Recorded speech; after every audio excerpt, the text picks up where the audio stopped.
What's interesting around the future of entertainment in particular is the future of music consumption and music production. A lot of the last couple of years, companies have been worried about the kind of top-down fight approach to music production, and consumers becoming far more confident at upload culture as opposed to just download culture.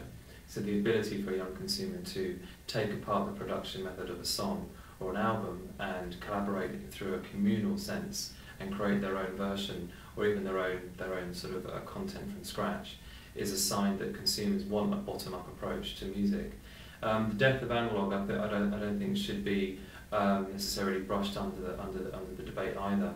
I think some consumers still want analog, music. They still want the analog feel, but they want that digital element to something. So if they do buy an album, they want to make sure it has a 2D barcode on the album cover, so they can then get the MP3 version, and then they want to also have the kind of splintered, fragmented version, so they can get their blog community or their online community accessing their own versions of that tune too. So it is really what Timo was saying before about the kind of community-driven consumption, the kind of crowd-sourced, I suppose, music. Oh, that's right, and Tom, you made a point about the crowdsource.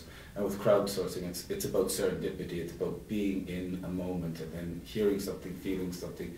We have the possibility in today's society to pick these pieces of media up wherever we want and pass them on. So it's a more immersive, interactive way of consuming media. And what's interesting about being always on, which is something that increasingly our younger population, there is no always off, there is no off. That ability to have that sort of transitory nature of music whenever you want it to be there, and I don't just mean listening to it, I mean creating music, is something that the businesses have to understand, and that is where the future is headed.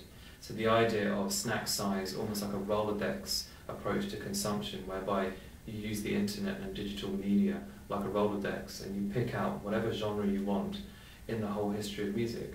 And make your own tunes. It doesn't mean you might get a 35-year-old going, that's New Order, isn't it? But that's the whole point, is that music is about mashup, it is about people saying this is my slice of culture. And I think going with that is that escapism, or I see a new type of escapism where we're looking at slow and fast rhythms, where you can be in a fast rhythm, a hectic life, 24/7 life, and that's what people will aspire to, and slowness won't replace that, but we can have that slow rhythm within our everyday lives, and music has that ability to allow you to withdraw. So having that moment when you can connect, being always on or being always off in a certain way, you know that you're connected, you know that you have that fast culture, you're riding the fast culture, but you're allowed to have those slow moments. And I think that's what entertainment, in the future of entertainment, we'll see when we get more collaborative linking into these different social networks.